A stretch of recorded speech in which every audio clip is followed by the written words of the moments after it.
مسکینوں پر, ناداروں پر, حاجت مندوں کی حاجت روائی کرتا رہے, اور کوشش کریں اگر کوئی اپنے پاس آئے تو ہم اس کی حاجت روائی کریں, کیونکہ اللہ کے رسول صلی اللہ علیہ وسلم فرماتے ہیں جس نے میرے کسی امتی کی حاجت, ایک حاجت کو پورا کیا, اللہ اس کی 100 حاجتوں کو پورا فرمائے, اور 30 حاجتیں اس کی دنیا میں پوری ہوگی اور 70 حاجتیں آخرت میں پوری ہوگی. اس لیے حاجت روائی, اگر نئی اپنے اندر طاقت نہیں ہے حاجت روائی کرنے کی, تو کم سے کم وہاں تک رہنمائی کر دے جہاں پہنچ کر کے اس کی حاجت پوری ہو سکتی ہے, جہاں اس کی حاجت روائی ہو سکتی وہاں تک کہ اس کی رسائی کر دیں. وہ بڑا مشہور سا واقعہ ہے, آپ نے سنا ہوگا کہ ایک شخص حضرت عبداللہ ابن عباس حبر الامہ ان کے پاس آیا, اور آنے کے بعد کہنے لگا کہ حضور دیکھ رہے ہیں, سرکار کے مزار کی طرف اشارہ کر کے کہا کہ حضور دیکھ رہے ہیں, میں جھوٹ نہیں بول رہا ہوں, مجھ پہ اتنا قرض ہے کہ قرض والوں نے مجھے پریشان کر دیا ہے, میری کون مدد کرے گا. تو آپ اٹھے, اعتکاف میں تھے آپ, رمضان شریف کے اعتکاف میں آپ اٹھے, اور جہاں آپ کی جوتیاں رکھی ہوئی تھی وہاں پر آپ چلنے لگے. تو اس نے کہا حضرت کہاں جا رہے؟ کہا چلو میں تمہاری مدد کر دوں کہیں باہر نکل کے. تو کہا حضرت آپ کا اعتکاف ہے, باہر نکلیں گے تو اعتکاف ٹوٹ جائے گا. تو فرمایا کہ بات تو تیری صحیح ہے, اعتکاف ٹوٹ جائے گا, ٹھیک ہے یہ اعتکاف ٹوٹ جائے گا, آئندہ سال قضا کر لوں گا, لیکن اگر تیرا دل ٹوٹے گا تو اس کی قضا کب کروں گا. اور سن لے, میں نے اپنے آقا سے سنا ہے کہ کوئی اگر میرے امتی کی تکلیف کو دور کرنے کے لیے صرف چلے گا تو ہر قدم کے بدلے اللہ اس کو مسجد نبوی شریف میں 2 مہینے کے اعتکاف کے برابر ثواب عطا فرمائے. بعض روایتوں میں 2 سال بھی بیان کیا گیا ہے. بڑا شرف ہے, بڑی فضیلت ہے کسی کی امداد. اچھا ہم نہیں کر سکتے, اتنی اپنے اندر طاقت نہیں ہے, تو کم سے کم کسی تک اس کی رسائی کروا دے. ایوب علیہ السلام کا یہی حال تھا, اللہ نے دیا تھا تو لوگوں کو خوب دیتے تھے, خوب عطا کرتے تھے. آپ کی سخاوت کے چرچے اور عبادت کے چرچے آسمانوں میں بھی تھے. اللہ تعالیٰ فرشتوں میں مباحات کر فرماتا تھا کہ دیکھو میرے ایوب کو دیکھو کتنا شکر ادا کرتا ہے. اچھا شکر کا مطلب کیا ہے؟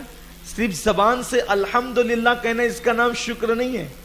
آتا جائے کھاتے جاؤ اور الحمدللہ کہتے جاؤ ڈکار لے کر کے, اس کا نام شکر تھوڑی ہے. صرف زبان سے الحمدللہ کہو, دل سے بھی شکر ادا کرو, اور عمل سے اس مال کو اللہ کی راہ میں خرچ کر کے شکر. تینوں چیزیں ہونی چاہیے, شکر باللسان, شکر بالقلب, شکر بالعمل.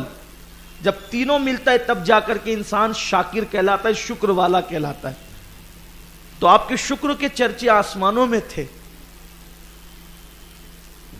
شیطان نے ایک دن اللہ سے عرض کیا, شیطان کو یہ بات دیکھی نہ گئی, اور شیطان نے ایک بات اللہ سے عرض کی, اللہ تو ایوب پہ اتنا ناز کرتا ہے, تیرے ایوب پر تجھے بڑا ناز ہے کہ کتنا شکر گزار بندہ ہے, اگر تو اس سے اس کی مال و دولت کو چھین لے تو ایوب کبھی تیرا شکر نہ کرے, وہ تیری شکایت کرتے پھرے گا. دیکھنا اللہ نے فرمایا کہ میں اپنے بندوں کو جانتا ہوں, کون شکر کرے گا کون نہیں کرے گا میں سب جاننے والا ہوں, تجھے کہنے کی ضرورت نہیں ہے. لیکن وہ شیطان جو ٹھہرا, اس نے کہا مولا یہ ایوب تیرا شکر نہیں کرے گا, وہ شکایت کرے گا, تو دیکھ. ارشاد ہوا ہم جانتے ہیں, لیکن اگر تو دیکھنا چاہے تو تو بھی دیکھ لے, تجھے بھی بتا دیتے ہیں اور دنیا کو بھی بتا دیتے ہیں کہ ایوب کیا ہے اور ایوب کیسا بندہ ہے. اس کا مطلب یہ ہے کہ انسان کی خوشحالی شیطان سے دیکھی نہیں جاتی. اللہ سے کہنے لگا, اللہ نے کہا جا, ہم نے تجھے اختیار دیا کہ تو ایوب کو جس طرح کا نقصان پہنچانا چاہتا ہے پہنچا دے. تو ایک منظر دیکھا لوگوں نے کہ ایوب علیہ السلام تو اپنے کام میں مصروف تھے, جہاں آپ کے مویشی, غلام, کنیز وغیرہ سب تھے, زمین کے اندر سے ایک آگ نکلی اور سب جل کر بھسم ہو گیا. کوئی دوڑا دوڑا آیا، اس نے حضرت ایوب علیہ السلام کو اطلاع دی کہ ایوب محل بھی گرا، سارے غلام کنیز مویشی سب ختم،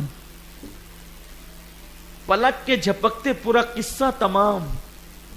حضرت ایوب علیہ السلام نے فرمایا کوئی بات نہیں، اللہ کا تھا اللہ نے لے لیا، ہم بھی اللہ کے ہیں، ہمیں کیا اختیار ہے، بس اس نے دیا تھا تو اس کا شکر ہے، لے لیا تو صبر ہے، اور کیا۔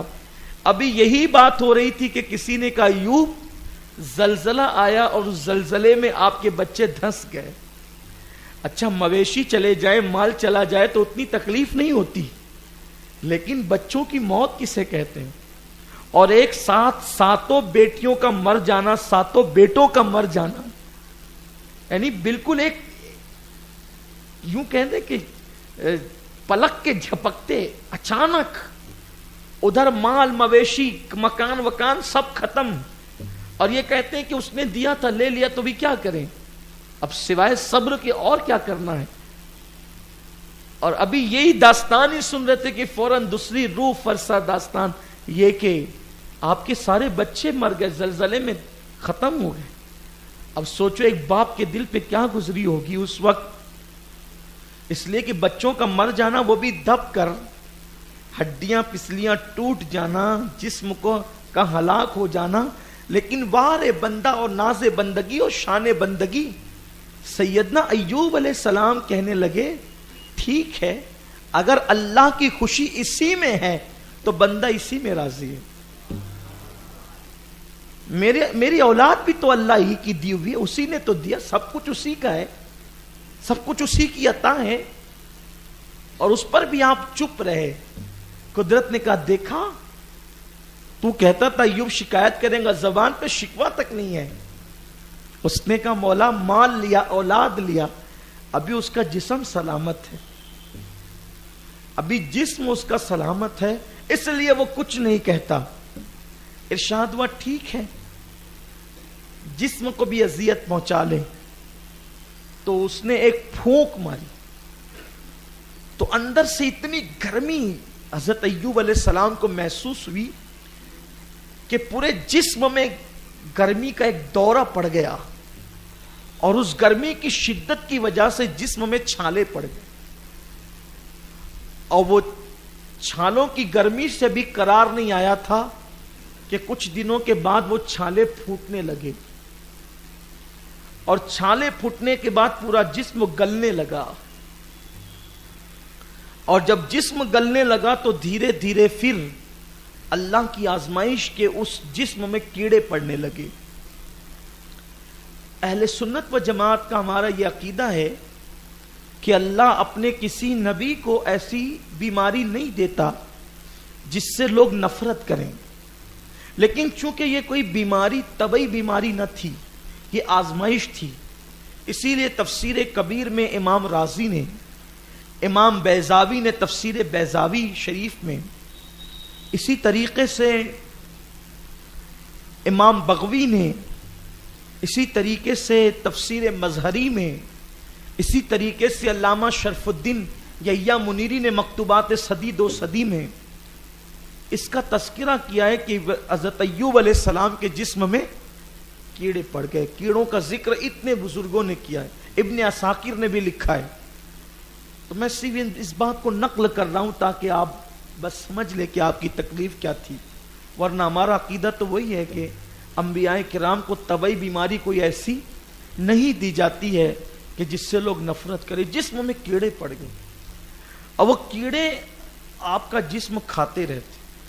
آپ تھوڑی دیر کے لیے توجہ کریں اور غور کریں، اگر ہم سو رہے ہوں اور سوتے میں پنکھا بند ہو جائے، ہمارے جسم پہ صرف مکھی چلنے لگتی ہے کہ سوتے میں اچھے جسم پہ کیسی تکلیف ہوتی، ہماری نیند کھل جاتی مکھی کے چلنے سے صرف اچھے جسم پہ۔ اچھا پھر کسی زخم پہ مکھی بیٹھے تو کیا حالت ہوتی ہے، چیخ نکل جاتی انسان کی۔ صرف مکھی بیٹھنے پر یہ تکلیف ہوتی ہے جس ایوب کے جسم کو کیڑے کھا رہے ہوں۔ ایوب علیہ السلام کے جسم کو کیڑے کھا رہے ہوں۔ ایوب علیہ السلام کی آنکھیں محفوظ تھی، زبان محفوظ تھی، دل محفوظ تھا، 3 چیزیں، باقی سب پر بیماری کا اثر تھا۔ حضرت ایوب علیہ السلام کے جسم میں جب کیڑے پڑ گئے تو جتنے دوست تھے، یار تھے، احباب تھے، سب چھوڑ کے بھاگ گئے۔ یہ دنیا کتنی مطلبی ہے۔ کہتے ہیں جہاں گڑ ہوتی ہے وہاں مکھیاں ہوتی، گڑ ہوتا ہے وہاں مکھیاں ہوتی۔ کہتے ہیں مصیبت میں سایہ بھی ساتھ چھوڑ دیتے، لیکن یہ بات اچھی طرح یاد رکھنا، مصیبت میں سب ساتھ چھوڑ دیتے ہیں مگر کبھی قدرت ساتھ نہیں چھوڑ۔ انسان مومن جتنا بے سہارا ہوتا جاتا ہے اتنا قدرت اس کا سہارا بنتی جاتی ہے۔ یہ چیز بہت خاص ہے۔ ایسے وقت میں بندے کو بہت صبر کا اظہار کرنا چاہیے۔ لوگ ساتھ چھوڑتے چلے، اور صرف ساتھ ہی نہیں چھوڑا بلکہ ایوب علیہ السلام کو کہا کہ آپ بستی سے چلے جائیں۔ اللہ کے پیغمبر کو کل تک جن کے ٹکڑوں پہ پلتے تھے، جن کے دسترخوان سے لقمے اٹھا کر کے چنتے تھے، ان کو کہتے ہیں آپ بستی چھوڑ کر چلے جائیں۔ تو ایوب علیہ السلام نے کہا کہ میں بستی چھوڑ کے کہاں جاؤں، میں کہاں رہوں گا؟ تو لوگوں نے کہا ایک جنگل میں آپ کی گھاس پھوس کی جھوپڑی بنا دیتے ہیں، اسی میں آپ رہیے۔ لیکن چونکہ نبی کی پوتی تھی آپ کی بیوی، سب ساتھ چھوڑ دیے، آپ نے ساتھ نہیں چھوڑا۔ آپ کہتے تھے ایوب میں تمہارے ساتھ رہوں گا۔ حضرت ایوب نے بارہا کہا کہ دیکھو مصیبت مجھ پر ہے، مشکلیں مجھ پر ہے، اللہ کا امتحان اور آزمائش مجھ پر ہے، تو آپ ایک کام کریں، اگر آپ چاہیں تو طلاق دے دی جائے گی تو تم چلے جاؤ۔ انہوں نے کہا نہیں، جب راحت میں آپ کے ساتھ رہی تو مصیبت میں بھی میں نے آپ کے ساتھ ہی رہنا ہے۔ اور وفادار اور شریف بیوی کی علامت یہی ہے، پہچان یہی ہے۔ اچھا بیوی ہی نہیں بلکہ اچھے دوستوں کی بھی پہچان یہی ہے کہ جو خوشیوں میں ساتھ رہے تو غموں میں بھی ساتھ رہے۔ اسی لیے مولائے کائنات شیر خدا علی مرتضیٰ نے فرمایا وفادار دوست کی پہچان یہ ہے کہ وہ کبھی مصیبت میں ساتھ نہیں چھوڑتا، ورنہ رستے سے چلتے ہوئے تو بہت لوگ ساتھ ہو جاتے ہیں۔ کہتے ہیں نا وہ چلتے سورج کو تو سبھی سلام کرتے ہیں، چڑھتے سورج کو، لیکن وہ رستے میں جو لوگ ساتھ ہوتے ہیں، ہر رستے کا مسافر ساتھ ہونے والا اپنا نہیں ہوتا۔ تو اچھے دوست بنو۔ آپ چاہے کم لوگوں سے دوستی کرو لیکن جس کے دوست بنو اچھے بنو، کیونکہ دوستی کا صلہ قیامت میں ملنا ہے۔ اور دوستی کا صلہ جو بے غرض دوستی ہے نا، بے غرض بے مطلب دوستی، اس میں کوئی غرض نہیں، کوئی مفاد نہیں، کوئی مطلب نہیں، صرف اللہ کی خوشی کے لیے جو دوستی کرتا ہے اس کا صلہ بے حساب جنت ہے، دوستی کا بدلہ بے حساب جنت ہے۔ یہ چائے پانی والی دوستیاں ختم کرو، یہ کیرم کلب والی دوستیاں ختم کرو، یہ منہ کی بولی والی دوستیاں ختم کرو، وہ دوستی کرو جسے کہتے ہیں من احب للہ و ابغض للہ۔ یہ دوستی اللہ کے لیے دوستی، اللہ کے لیے دشمن۔ یہاں تو روز دوست بنتے ہیں، روز ٹوٹتی ہے دوستیاں۔ اب ظاہر سی بات ہے انبیاء کا ساتھ لوگ نہ دے سکے تو کس کا ساتھ دے سکیں گے؟ تو ایوب علیہ السلام کو سب چھوڑ گئے اور کہنے لگے کہ ہم کوئی جھوپڑی بنا دیتے ہیں آپ کے لیے، گھاس پھوس کی۔ اور جھوپڑی بنا دی گئی، سب چھوڑ گئے۔ بی بی رحمت نے کہا کہ میں تو نہیں جاؤں گی۔ اور حضرت بی بی رحمت جو ملکہ تھی ایوب علیہ السلام کی، جس کے دسترخوان پہ ہزاروں لوگ روزانہ کھانا کھاتے تھے، پھر وہ چپکے سے جاتی اور جا کر لوگوں کے کچھ کام کرتی اور اس سے جو رقم آتی اس سے کھانا لے کر کے آتی اور حضرت ایوب علیہ السلام کو اپنے ہاتھ سے کھلا۔ اللہ کی شان کیا ہے؟ اللہ اگر کسی سے امتحان لینا چاہے، اس لیے اللہ سے بہت ڈرنا چاہیے۔ اللہ اگر دولت دے، اتراؤ نہیں، غرور مت کرو، تکبر مت کرو، عاجزی کرو۔ مولا دیا ہے، اب روکنا نہیں، مولا اب امتحان مت لینا۔ اس سے ہمیشہ دعا کرا کرو، اللہ امتحان مت لینا، آزمائش مت لینا۔ ہم لوگ تھوڑی اس قابل ہیں، ہم تو تجھ سے عدل کے نہیں بلکہ فضل کے امیدوار ہیں۔ اللہ سے ہمیشہ یہ دعا کیا کرو، اللہ تو نعمت نہیں چھیننا، نعمت نہیں۔ حضرت جبریل علیہ السلام روزانہ یا جب بھی حضور کو نظر آتے تھے کعبۃ اللہ شریف کے ارد گرد، تو آپ ایک ہی دعا کرتے تھے ملتزم سے چمٹ کر، اے اللہ جو نعمت تو نے دی ہے وہ مجھ سے چھیننا نہیں۔ اس لیے آپ دعا کیا کریں، آپ اس دعا کو حصہ بنائیے، اپنی دعا کا حصہ بنائیے اس دعا کو، اللہ جتنی نعمت تو نے دی ہے اس میں برکت دے، چھیننا نہیں، ورنہ ہم کہیں کے نہیں رہیں گے۔ سوچو ذرا، جس کے دسترخوان پہ ہزاروں لوگ کھا کے جاتے ہو، جب وہ لوگوں کے یہاں کام کرنے کے لیے جاتی ہو نبی کی بیوی ہو کر، اس کا مطلب ایسا بھی وقت انسان پہ آ سکتا ہے۔ حضرت ایوب علیہ السلام کی بیوی، اور پھر آتی ایک مرتبہ کھانا لے کر آ رہی تھی تو رستے میں شیطان ملا انسانی شکل میں، اور کہتا ہے کہ بی بی رحمت، میں تیرے شوہر کا علاج جانتا ہوں، میں اس کو علاج تو اس کا کر دوں گا، لیکن جب تیرا شوہر اچھا ہو جائے تو مجھے صرف شکریہ میں ایک جملہ کہے، کچھ اور نہیں چاہیے، پیسے دے لے کچھ نہیں چاہیے، جب وہ اچھا ہو جائے تو مجھے صرف شکریہ میں ایک جملہ کہے، اس کا جملہ یہ ہو کہ تو نے مجھے شفا دی، تیرا شکریہ۔ حالانکہ نبی کی بیوی تھی، سوچا کہ اس میں کیا ہے، کوئی بہت بڑی بات، اور پہچان نہیں سکی کہ یہ شیطان ہے، کوئی بڑی بات تو نہیں ہے، کیونکہ جب کوئی آدمی کسی ڈاکٹر کے پاس سے دوا لاتا ہے تو ہم پوچھتے ہوئے کیسا لگ رہا، تو کہاں وہ فلاں سے دوا لائی تھی تو اچھا ہو گیا، اس میں کوئی ایسی بات تو ہے نہیں، اتنی خاص بات۔ لیکن جن کے رتبے ہیں سوا، ان کو سوا مشکل ہے، تو ان کے چھوٹے چھوٹے جملے بھی پکڑے جاتے ہیں۔ حضرت سیدنا ایوب علیہ السلام کے پاس آئی اور کہنے لگی کہ دیکھو جی، وہ ایک طبیب ملا تھا اور وہ کہتا تھا کہ میں تیرے شوہر کا علاج جانتا ہوں، دوا دوں گا وہ اچھا ہو جائے گا، بس وہ شکرانے میں اتنا کہے کہ تو نے مجھے شفا دی، شکریہ میرا اتنا ادا کریں۔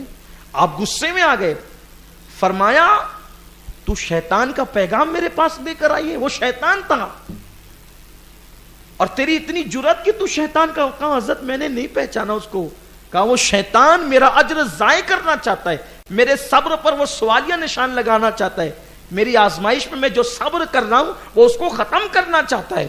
اور غصے میں آ کر فرمایا اگر میرے اندر طاقت ہوتی تو میں تجھے 100 کوڑے اب بھی لگاتا، لیکن سن میرے اندر اس وقت طاقت نہیں ہے، جس دن اچھا ہو جاؤں گا اللہ کی قسم تجھے 100 کوڑے لگاؤں گا، کیونکہ تو شیطان کی بات جو میرے پاس لا رہی۔ ہائے ہائے، وفادار بیوی ہے، لیکن غیرت تو دیکھیں حضرت ایوب علیہ السلام کی، شیطان کا پیغام کوئی لے کر کے آ جائے انجانے میں، لاشعوری طور پہ، فرماتے 100 کوڑے، قسم تو کھا لی۔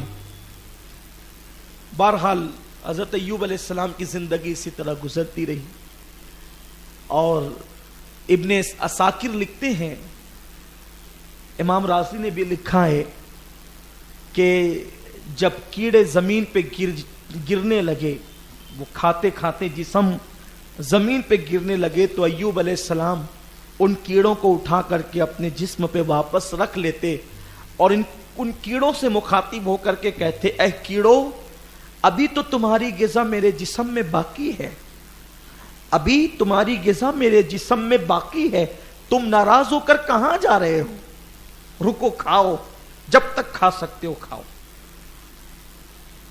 اللہ کا نبی کتنی صبر کی ہمیں تلقین کر رہا ہے۔ یہاں تو چھوٹی سی کسی کو بیماری ہو جائے وہ پورے گاؤں میں واویلا کرتے ہیں، کیا بیماری کے لیے میں ہی دکھا تھا، مجھے شوگر ہو گئی، بلڈ پریشر ہو گیا، یہ ہو گیا، وہ ہو گیا۔ ارے نادان، سوچ کہ اللہ کے نبی کے جسم میں کیڑے پڑ گئے، اللہ کا نبی ان کیڑوں کو اٹھا اٹھا کر کے اپنے جسم پہ رکھتا ہے اور بتاتا ہے کہ شان بندگی یہ ہے، جس میں یار راضی ہے اس میں ہم راضی ہے۔